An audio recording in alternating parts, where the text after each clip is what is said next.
Hello, everyone. Welcome to the Sports Deep Dive Podcast. I'm your host, Roger Saracen. I'm joined today by Brian Koparik. Brian, how are you? I'm wonderful. How are you? I'm doing well. So today we're going to talk about the St. Louis Browns. Not the Cleveland Browns, not the St. Louis Cardinals, the St. Louis Browns. Okay. Now, the St. Louis Browns were a Major League Baseball team that originated in Milwaukee, Wisconsin. Guess what their name was? What was their name? The Wisconsin Browns? No, the Milwaukee Brewers. Really?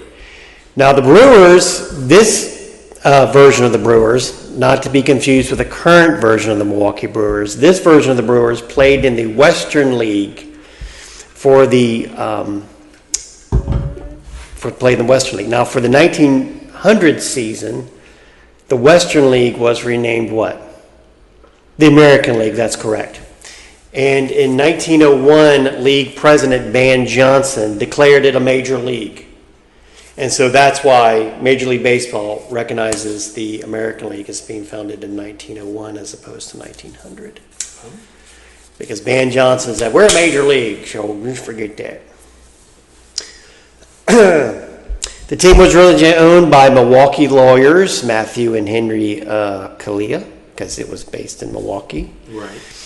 Now, as a minor league team, the Brewers had usually fielded subpar teams until Connie Mack. You familiar with Connie Mack? Connie Mack became manager in 1894. Okay.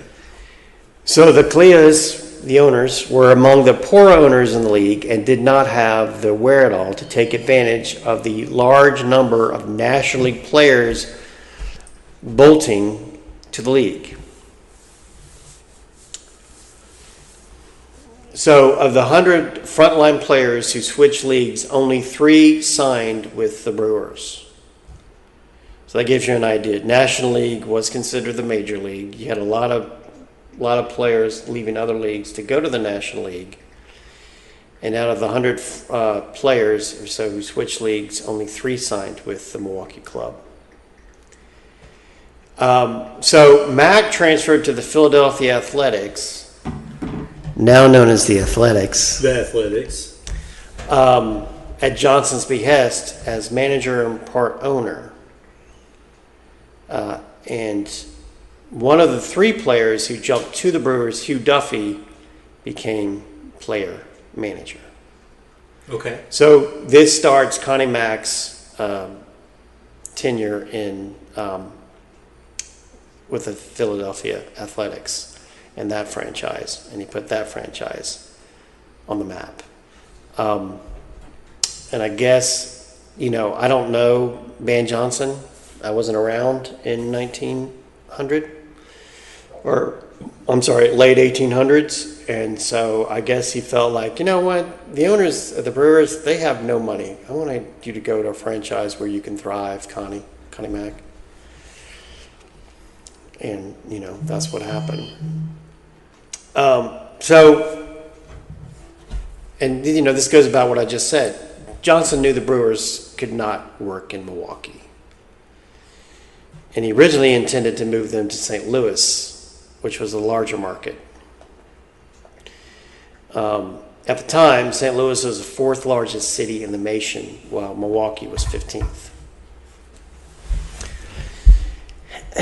But one of the owners, Matthew Kalia, persuaded Johnson to give the Brewers what amounted to a 1-year trial. Okay. Saying that he would agree to move to St. Louis if the team didn't make a good account of itself that year.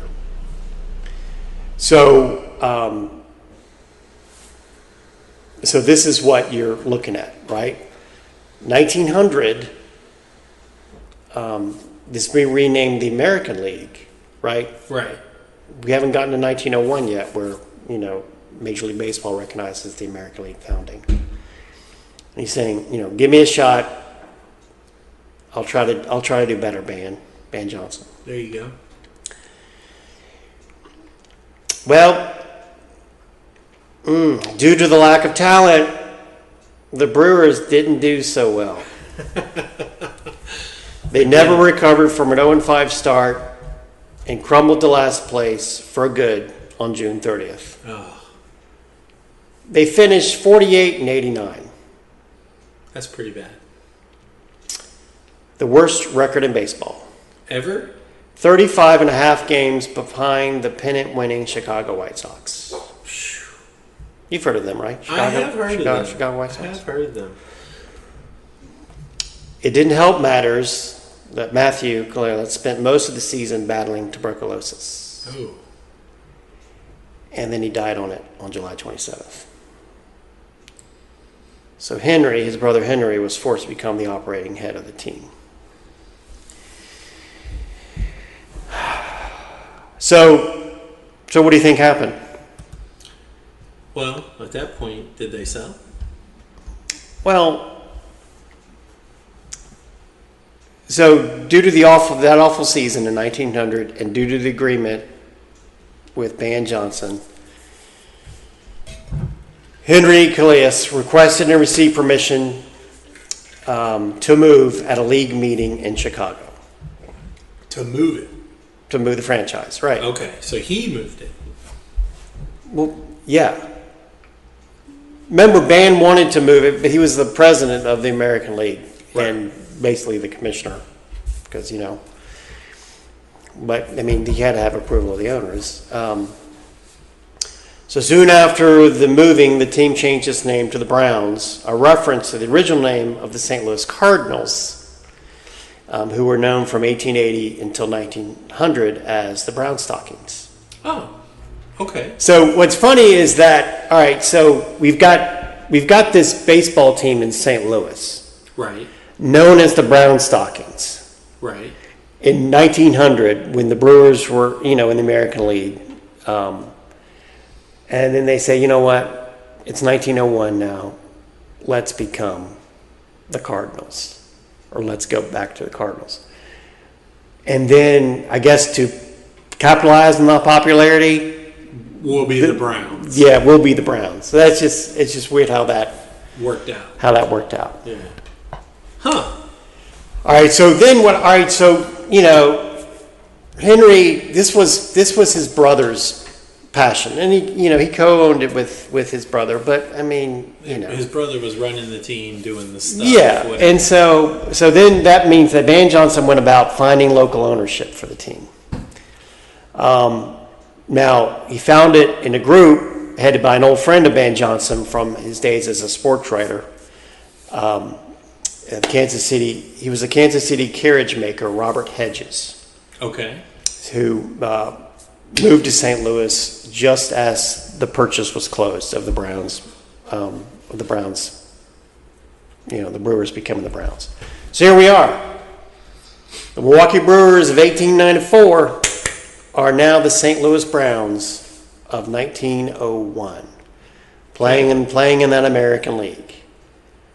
And you're probably going, well, that's great, but I still don't know who this team is. Well, hang on, Brian. Good Okay, Lord. I'll calm down. Jeez, leave your shirt on. I mean, seriously, leave your shirt on. In their first season in St. Louis, the Browns finished second under manager Jimmy McClear. They're 5 games behind Philadelphia, and they are the Philadelphia Athletics, and they are managed by Connie Mack. Remember Connie Mack? I remember.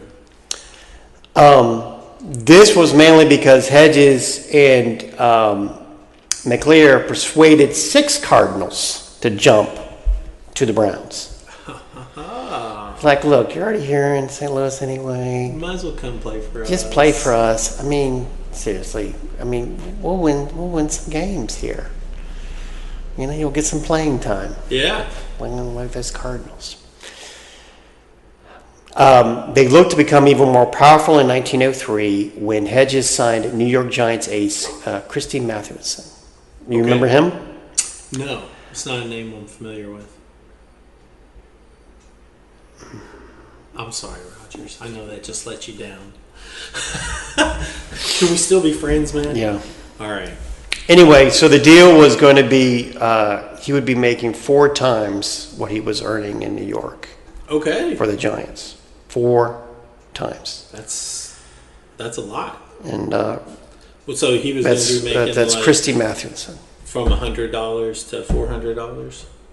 I don't know what that made back then. That's not part of the cast. I got you.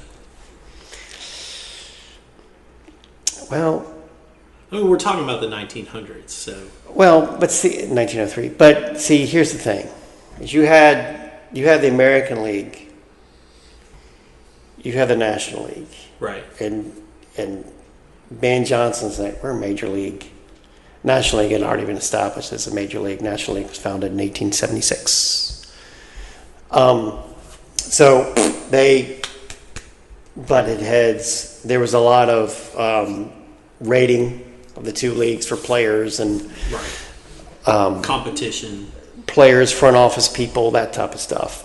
So as part of the settlement that ended the war with the National League, Hedges and Matheson had to tear up the contract.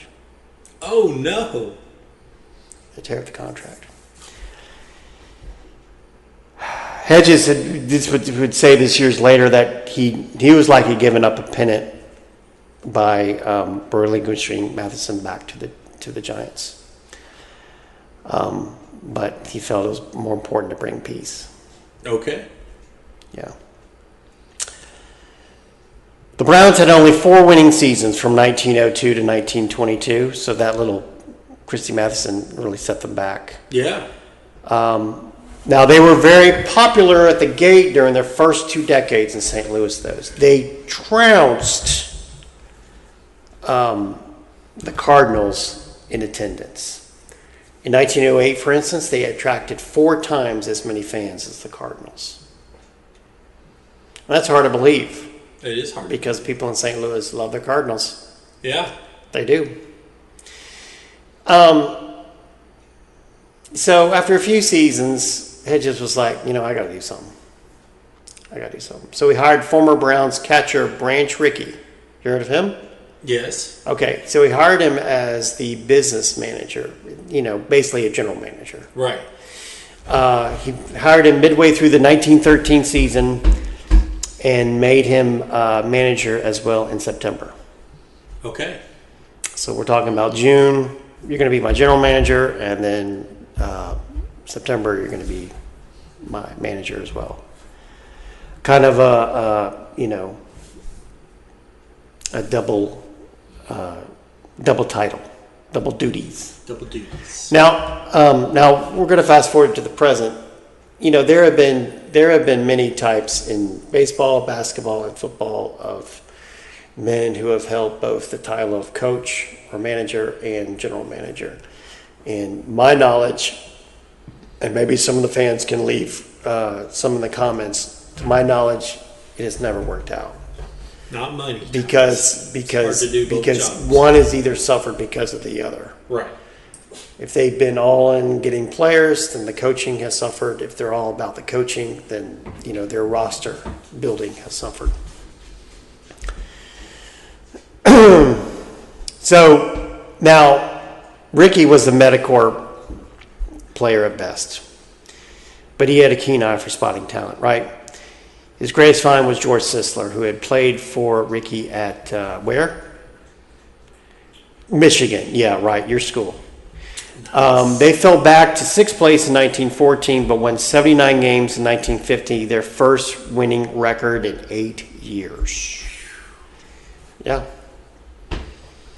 And you thought the lean years of the Detroit Tigers were bad. Yeah. Now we got another league war going on with the Federal League. The Federal League. Yeah, the Federal League. The Federal League tried to start up as the 3rd major league, and it really didn't. So as part of the settlement that ended that war with the Federal League, Hedges sold the Browns to a refrigerator magnate, Philip de Castibal, who had owned the Federal League's St. Louis Terriers. So at this point, you've got 3 baseball teams in St. Louis. Oh my gosh. All claiming to be, we're a major league team. Right. Whatever. So, so the new owner, said, you know what, Ranch Ricky, you're better as a GM, not a coach. So I'm going to hire this guy named Fielder Jones as my manager. What a great baseball name, Fielder Jones. Fielder Jones. So under Ball's early tenure, the club had first sustained period of success on the field. They were a contender for most of the early 20s. Yay! However, like most owners, Ball was too hands-on. Had to be a part of it all the time. So shortly after buying the team, he allowed Branch Rickey to accept the presidency of the Cardinals. Yeah, right. And Traitor. When Dan Johnson got wind of this, he told Ball, under no certain terms, Rickey was not allowed to go to the National League. However, since Rickey had signed a contract, Ball was only able to keep Rickey on his payroll for another 24 hours. I mean, basically, he had signed the contract, and so he had to go. And sorry, man, Johnson. Yeah. Now, I'll get to Branch Rickey in a minute, but let's move on. So Rickey was replaced by Bob Quinn. So 4 years later, Ball allowed the Cardinals to move out of Robinson Field, which was tore down, and share Sportsman Park with the Browns. And So now they got two major league teams in one park. right, and what's surprising to some people and some Cardinal fans may think, well, Sportsman Park was our place. No, it wasn't. It was originally the Browns' place, and then your place of Robinson Field was tearing down, and so you moved in. I just think that's interesting because I always thought that It was the Cardinals. yeah, the Sportsman Park was Carl. All right. So let's get back to Branch Rickey. So do you know what he did when he was at St. Louis? We all know what he did when he was with the Dodgers, with the Brooklyn Dodgers. But do you know what he did when he was in St. Louis? No. All right, so basically, when Robinson Field was sold, they decided to use that money to build a minor league minor league farm system. Okay. So Branch Rickey, I don't know if you know this or not, but Branch Rickey is the architect of the minor leagues as we know it today, the farm system that Okay. everyone uses. I did not know that. That's interesting. So, and he is the credit, and that's what kind of got St. Louis going. Was starting to develop. Well, I mean, those because players. you had all these teams playing in these cities all over the place. Right. And instead of competing with them, Branch Rickey basically said, look, why don't you be a feeder system for the St. Louis Cardinals? And, your fans will love it because, it'll be local guy, playing for the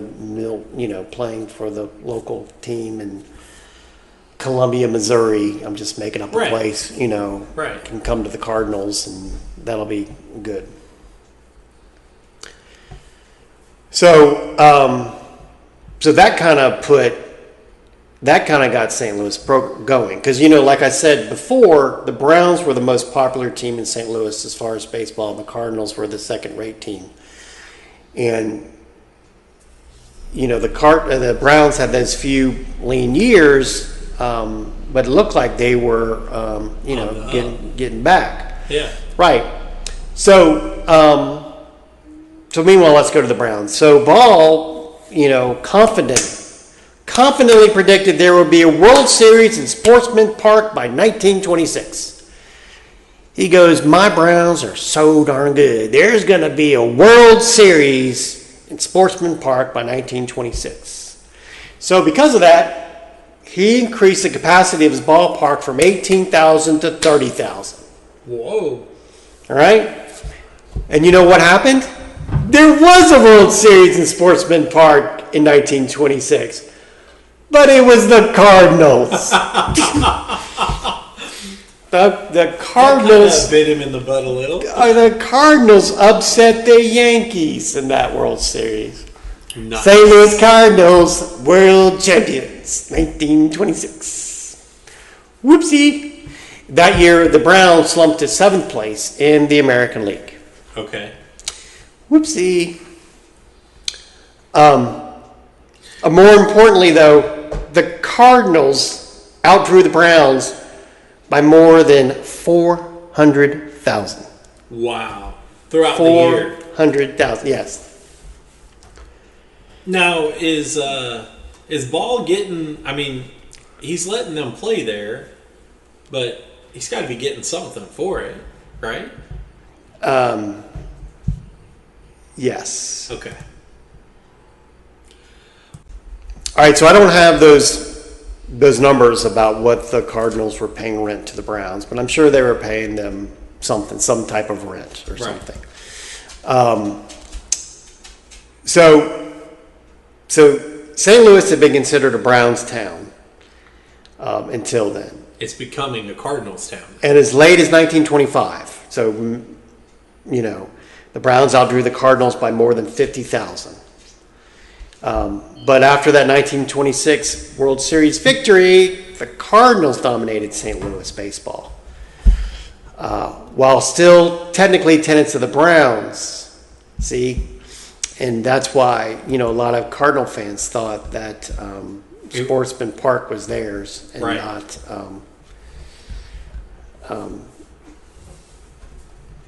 not the Browns. So the Browns rapidly fell into the cellar. They had only 2 winning records from 1920 to 1943. They were 43 and 111 in 1939. That gives you an idea. But they're still rolling. All this time, they've got an American League and a National League Major League teams in St. Louis, and they're playing in the same ballpark for like 20 years. Yeah, and here's the thing about, if I'm a baseball fan living in St. Louis at that time,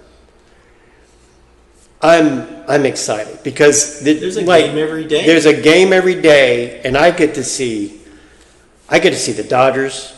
Yeah. I get to see the Braves. I get to see the Giants. I get to see the Yankees. I get to see the Red Sox. I get to see... You don't have to go anywhere. Right. It's just like, as much as you want, it's there. Yeah, because before interleague play, if you lived in like a National League city, you'd only would see the Dodgers and Giants and Braves and Reds and all that. And if you lived in an American city, American League, you'd only get to see the Yankees, the Red Sox. Right.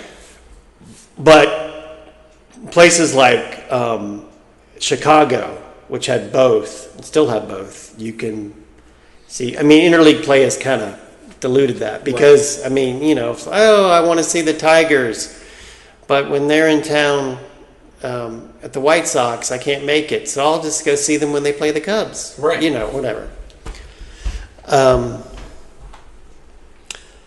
So I got to get back. That record, it blew my mind. Wow. 43 and 111 in 1939. Can you believe that? So as a measure of how rapidly St. Louis shifted to the Cardinals, the Browns set a franchise record for attendance in 1922, attracting over 712,000 people. That figure would never be approached again for the rest of the franchise tenure in St. Louis. So for 1 year, they drew 712,000 people. Right.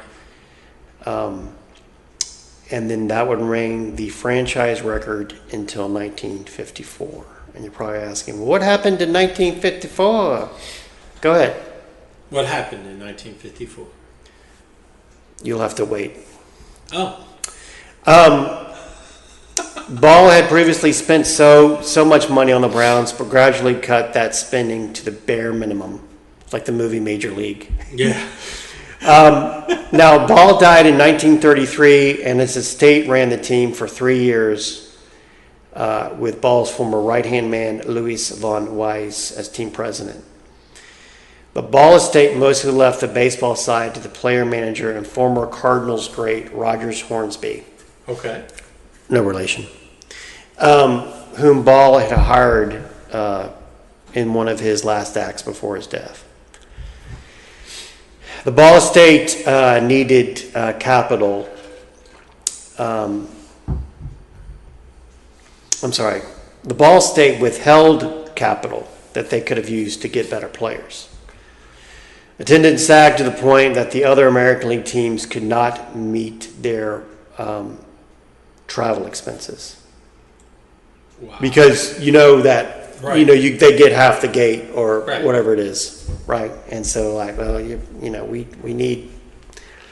Right. We're having to pay out of our own pocket to come Right. to these games. So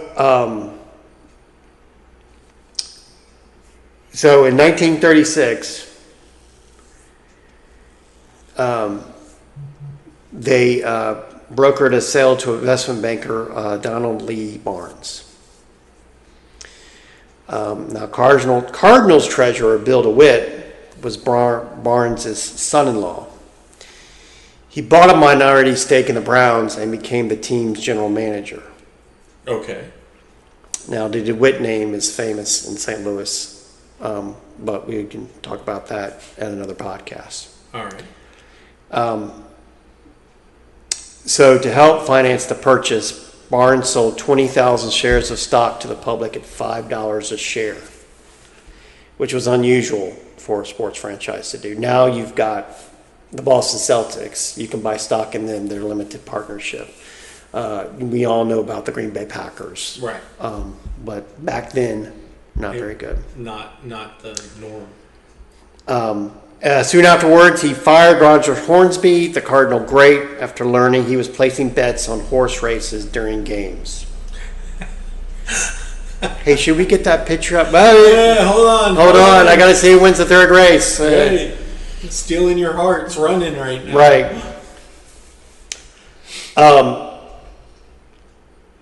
1941, Barnes was convinced he could never make money in St. Louis. Investors in Los Angeles approached him about buying a stake in the team. He asked American League owners for permission to move there for the 1942 season. Okay. Los Angeles was already the fifth largest city in the United States and was larger than any major league city except New York, Chicago, Philadelphia, and Detroit. Can you believe that? Detroit was bigger than LA. Right. That's crazy. The Browns got tentative approval from the league, and they went as far as to draw up a schedule. They had the transcontinental train trips all set up. The Browns suggested the teams could travel by plane, which was new at the time. Under the deal, the Browns would buy the Chicago Cubs' top affiliate, the Los Angeles Angels. Okay. Who played where? The Angels played in Wrigley Field in Los Angeles. Really? There was a Wrigley Field in Los Angeles. Nice. I didn't know that. See, That's the cool. connection. So in those days, whoever owned a minor league team owned the major league rights to that city. Oh, that's why they had to buy the minor league team. The deal was slated to receive final approval at a league meeting on December 8th. December 8th. Right? Right. December 8th, 1941. Do you know what happened the day before, on December 7th, 1941? All right. The deal was disrupted by the Japanese attack on Pearl Harbor. Yeah, I was trying to think, I was sitting there thinking, was it D-Day or was it Pearl Harbor? And there you go, my military history's not amazing, but I knew it was some sort of battle. Sources differ on how the deal fell apart. According to the Los Angeles Daily News and the Los Angeles Times, the American League owners unanimously rejected the proposal after league officials expressed concerns that travel restrictions would be too stringent for a prospective Los Angeles-based team to be viable. So, we had this attack on Pearl Harbor, right, and that blew everything. The president said, "All right, we're gonna limit the travel restrictions. We're gonna go to war. We're gonna limit, all these resources so we can prepare for war." And so, Can't do it. that means train travel as well as air travel. However, according to the Society for American Baseball Research, Barnes himself pulled the proposal off the table when he realized that a potential Japanese attack on the West Coast, a concern at the time immediately after Pearl Harbor, would make large-scale events on the West Coast too great of a risk. Okay. So either theory kind of holds water. Yeah, I mean, because there was talk, we attacked Pearl Harbor, we're going to attack the West Coast, we're going to get those Americans. Yeah. But can you imagine,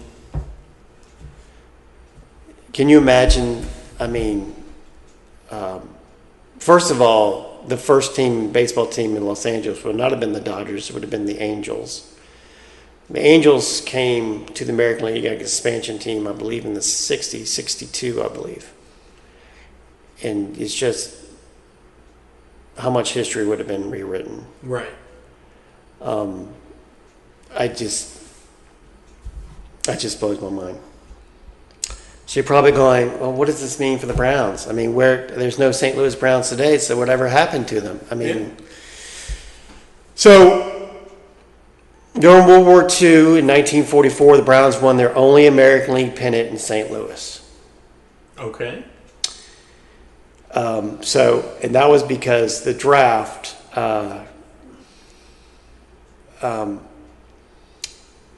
because of the draft, of the war, Barnes and the Browns pursued a strategy of pursuing players who couldn't serve in the military. So while some of these rosters were kind of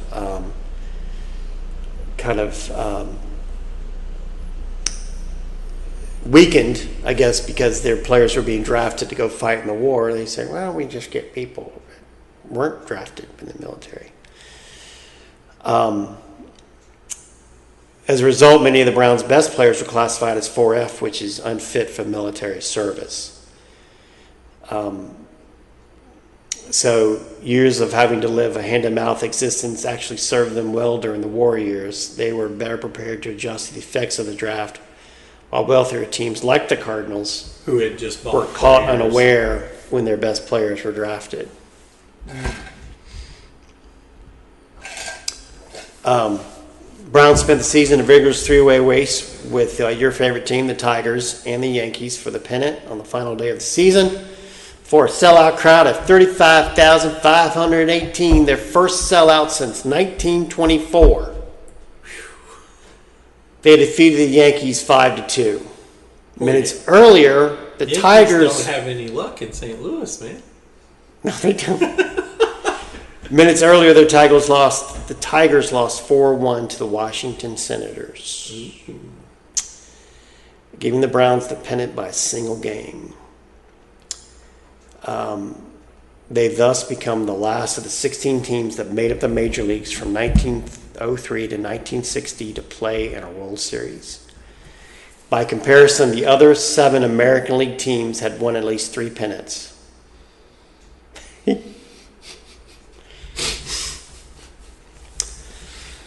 So, in the 1944 World Series, the Browns were underdogs against who? The St. Louis Cardinals, against their own tenants. So this was the St. Louis World Series. It's a home game for everybody. Yes. I wonder if they give out travel money. Meal money.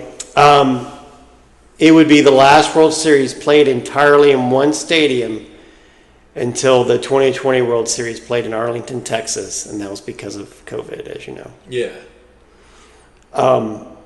The Browns lost in 6 games.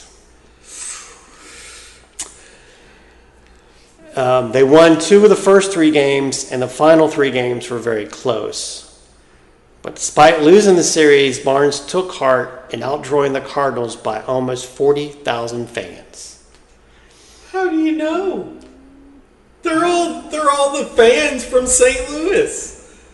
No, I mean, shirts? no, he's talking about over during the during the season. season. I got you. Because probably because the Cardinal fans are like, who are these guys? Right. Yeah, the guy that I like is off fighting the Germans. Right.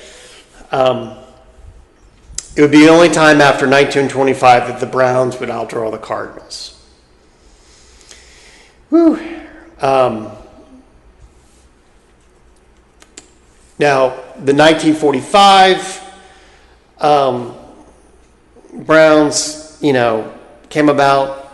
However, in August, Browns abruptly sold his stake in the team to minority owner and refrigeration magnate Richard Muckerman, who retained DeWitt as the general manager.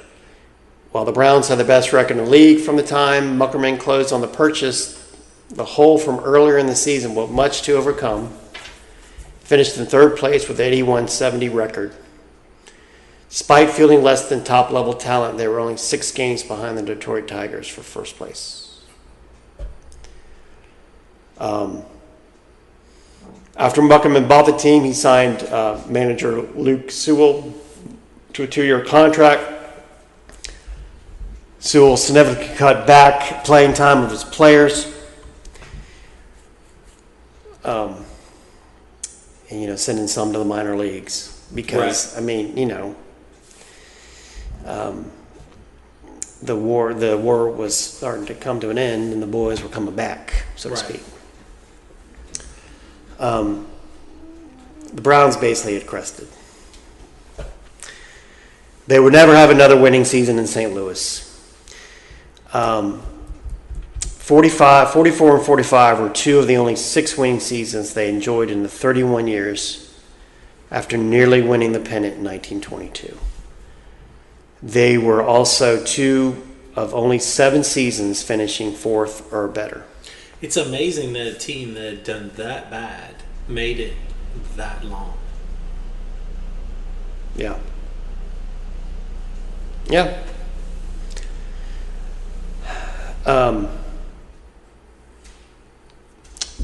The Muckerman had budgeted $300,000 to renovate Sportsman Park in '46, but the bill was $700,000 Oh, because the original budget was not enough to bring the park up to code.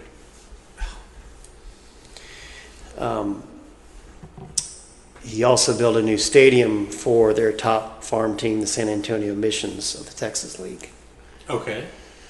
San Antonio still is around today. They are a double A team. After slow starts in 1947, he would sign Negro League stars. That only lasted a month when it became clear they neither improved attendance or on the team's on-field record. So, after 3 years after winning the pennant, the Browns posted the worst record in the majors at 59 and 95. Still not as bad as some of their earlier records, Mm-hmm.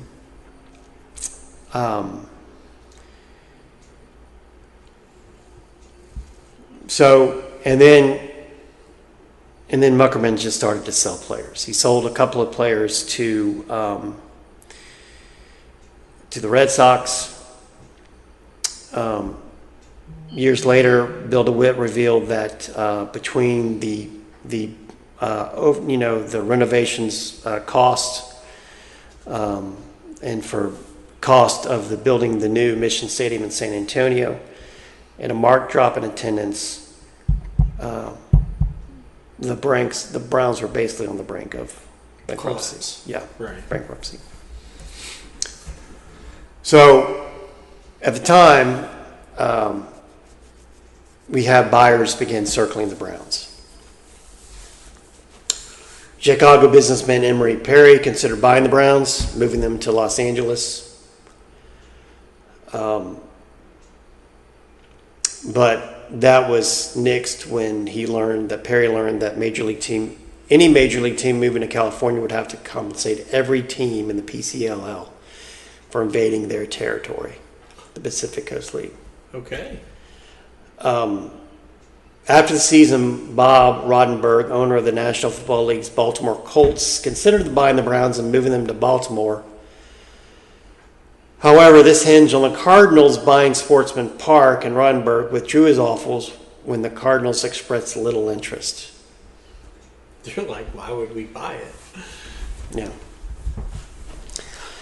So, 1948, another bad season. Browns struggled to attract crowds over 3,000.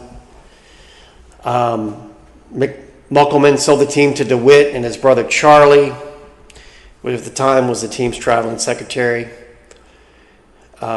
because they basically were the only buyers that said, "Yeah, we'll keep them in St. Louis." However, they financed the purchase with notes totaling $1 million that were due in 1954, and the team's attendance of the next 2 years was nowhere near enough to service the debt. Under the circumstances, DeWitt was unable to reverse the slide and was forced to sell it to any good prospects to the Red Sox or Tigers in order to pay the bills. Oh my gosh. Can you believe that? The Tigers. The Tigers were the American League pinnacle, or the diamond, or I guess whatever you want to call them. 1951, Bill Veeck. Remember him? Yes. Bill Veeck, the colorful former owner of the Cleveland Indians, purchased the Browns from DeWitt. DeWitt stayed on as the team vice president. In St. Louis, he extended the type of promotions and wild antics that had made him famous and loved by many and loathed by others. His most famous stunt in St. Louis was held on August 19, 1951, when he ordered manager Zach Taylor to send in Eddie Gabel, a 3'7", 65-pound dwarf, to bat as a pinch hitter. Do you remember this? No, but that sounds funny. When Goodell stepped to the plate, he was wearing a Browns child's uniform with the number 1/8. Oh gosh. Knowing that Goodell had no strike zone to speak of because of his height, right, Veeck ordered Goodell to keep his bat on his shoulder, and Goodell walked on 4 straight pitches. Just a bit outside. Oh my gosh. And so this stunt made American League President Will Harge very mad, and he voided Goodell's contract the next day.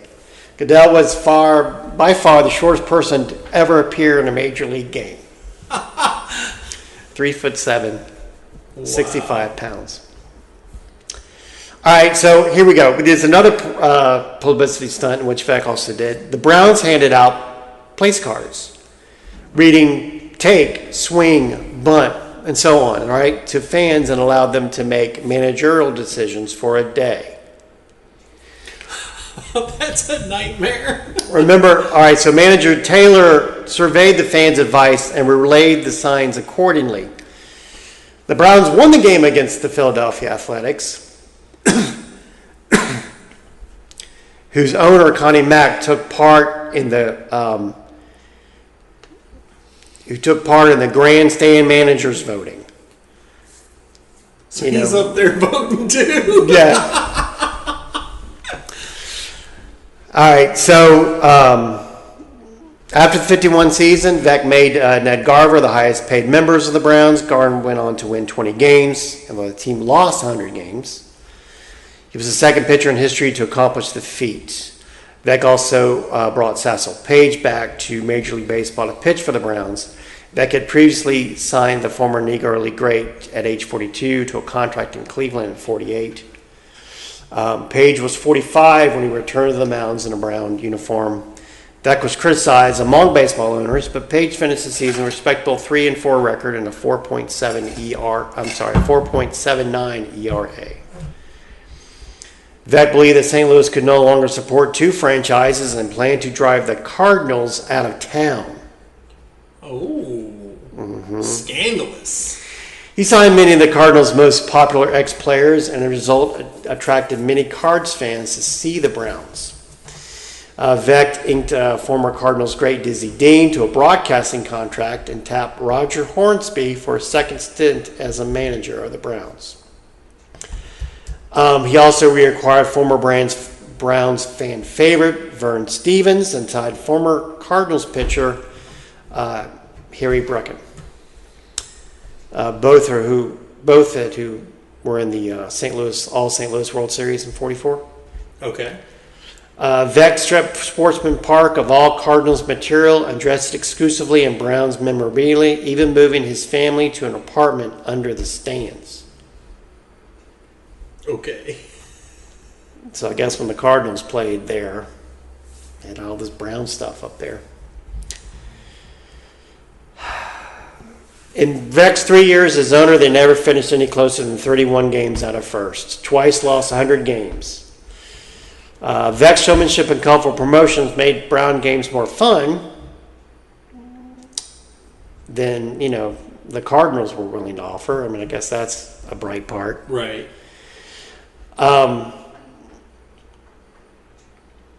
Vecht's all assault on the Cardinals came during a downturn in the Cardinals' fortunes after Branch Rickey left them for the Brooklyn Dodgers in 1942. And we know what happened with Branch Rickey after that. It appeared that Vecht had won the war with the Cardinals when their owner was charged with massive tax evasion late in 1952. Ooh. Yep. More scandals. He pleaded no contest and put the Cardinals up for sale rather than face certain lifetime banishment from baseball. So for a time, it looked almost certain that the Cardinals were leaving town. So Vecht's plan almost looked like it was working. I wonder if he's the one that turned the guy in. The most promising offer for the Cardinals came from a group based in Houston, Texas, where the Cardinals operated a AAA farm team.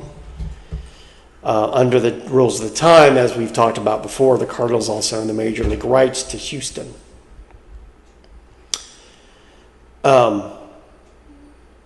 However, just when it looked like the Cardinals were about to move to Texas, their owner accepted a somewhat lower bid from St. Louis-based Anheuser-Busch.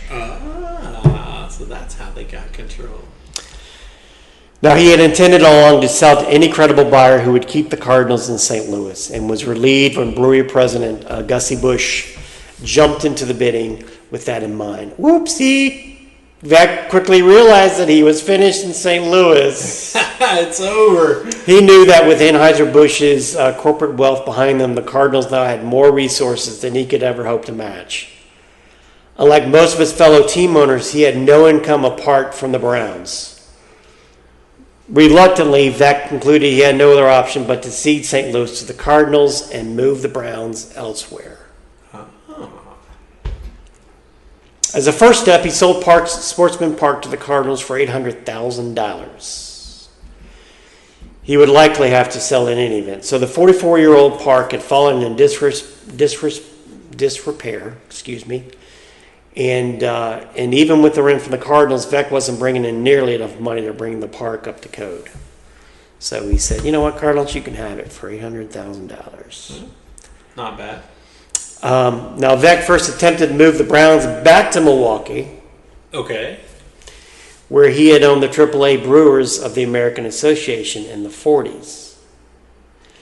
However, the Brewers were now the top affiliate of the National League's Boston Braves, which would come into play when they were later moved to Milwaukee. But anyway, and therefore had first claim on the major league rights to Milwaukee. Vecht offered to pay the Braves owner $700,000 because he just got $800,000 as compensation.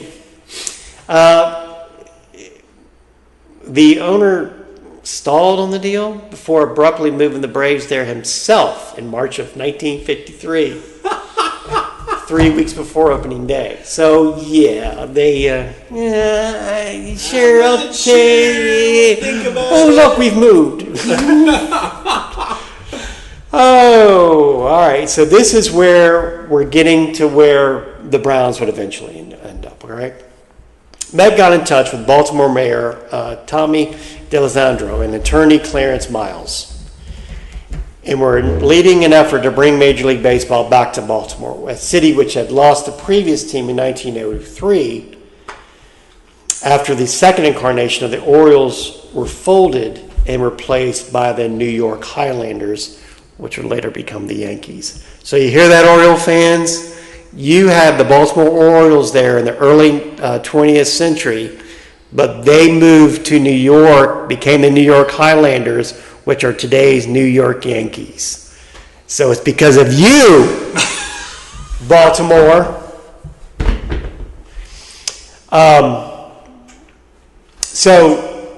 The other owners were still upset about the publicity stunts he pulled at the Browns' home games. And it also opposed proposals Vec had made to pool revenues from broadcasting. Well, look at that. We're pooling revenues from broadcasting now, the national contracts and stuff. The revenue sharing idea was particularly funny to the Yankees because their broadcast income dwarfed most other franchises and still does, their local broadcast income. Although there was no official word that the 1953 season would be the Browns' last in St. Louis, unofficial indications leaked out to erode what support the Browns still had. Attendance fell to 3,860 per game, last in Major League Baseball. Under the circumstances, the Browns made a wretched showing, finishing 54-100, 46 games out of first. Not only was Vec forced to sell the top players to keep the team afloat, but late in the season, the Browns were running so low on baseballs, they were forced to ration them during batting practice. Oh my gosh. What would be the Browns' last game in St. Louis, a 2-1 loss to the Chicago White Sox, went into extra innings. Yay! We suck, and we're going to go into extra innings. The Browns had so few baseballs on hand that the umpires were forced to recycle the least damaged used ones. Reportedly, the last ball used was gashed from seam to seam. Wow. After the season, Vec cut a deal with Miles to move the Browns to Baltimore. Under the plan, Vec would remain as principal owner but would sell half of his 80% stake to a group of Baltimore investors. Despite assurances from Harridge that approval would be a formality, only 4 owners voted in favor, 2 short of passage. Reportedly, Yankees co-owner Del Webb was drumming up support to move the Browns to Los Angeles. Good Lord. I mean, this franchise in Los Angeles. Yeah, I know. You know why? Because Webb had some construction interest in Los Angeles. If the Browns were to move, he might get their stadium contract. Talk of an LA move may have been a bluff, though, because many owners believe that the travel and schedule considerations would make having only one franchise on the West Coast unsustainable. Right. Because remember in '58, when the Dodgers moved, they took the Giants with them, and so you had 2 franchises.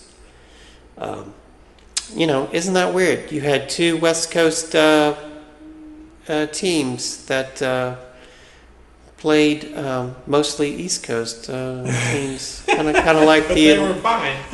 Kind of like the ACC today in college sports.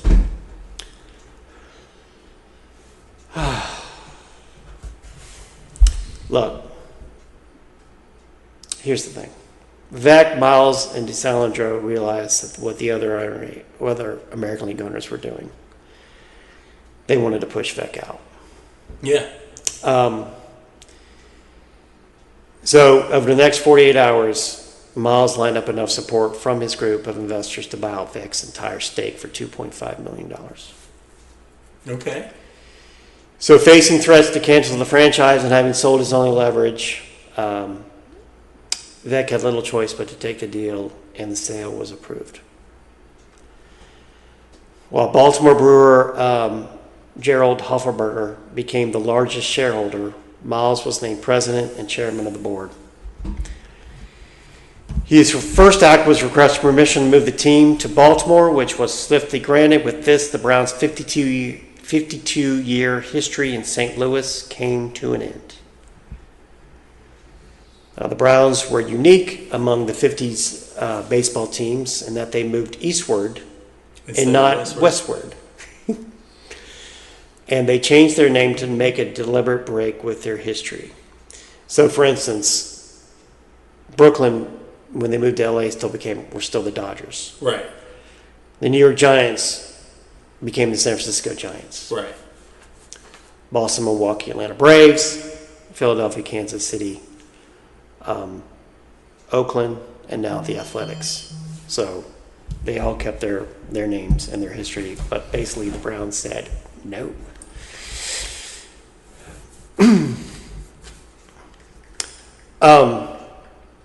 December of 54, so the general manager traded 17 players to the New York Yankees, including most former Browns of note still on the Baltimore roster, dramatically changing the team. Again, Orioles fans, this is your fault. You built the Yankees, it seems. That is still the biggest trade in baseball history. The Orioles make almost no mention of their past as the Browns. However, in 2003, when they returned to St. Louis for the first time since they moved, they wore throwback Browns uniforms. So, in August of 1979, new owner Edward Bennett Williams bought back the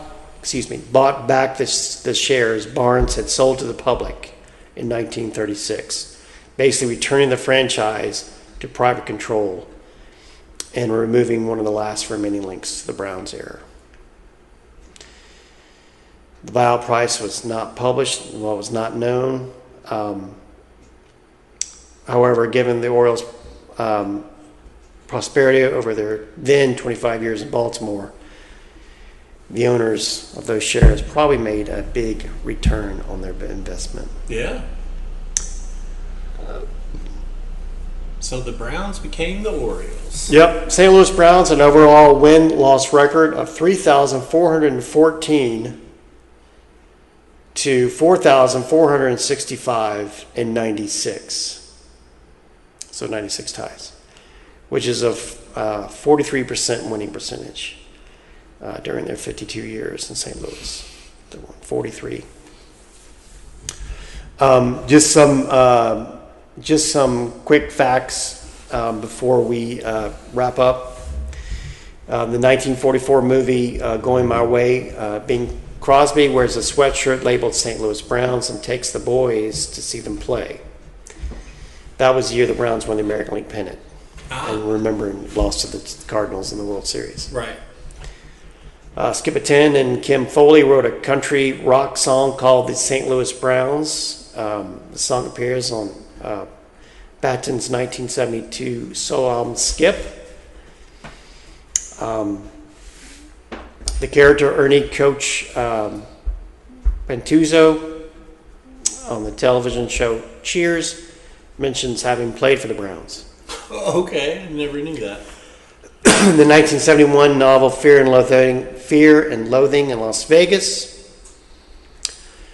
The author Hunter S. Thompson rents a white Cadillac Coupe de Ville and produces an identification card claiming to be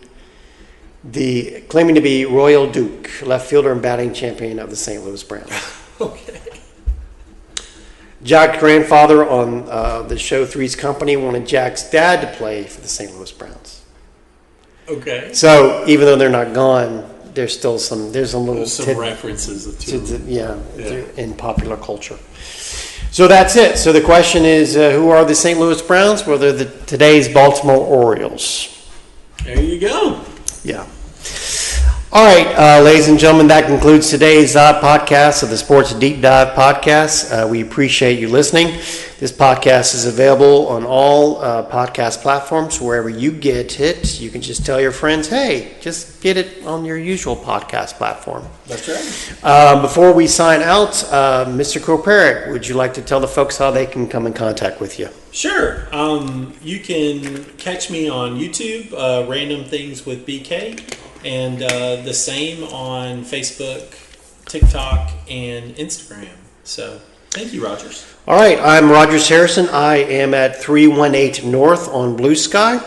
And until next time, I just want to say so long, everyone.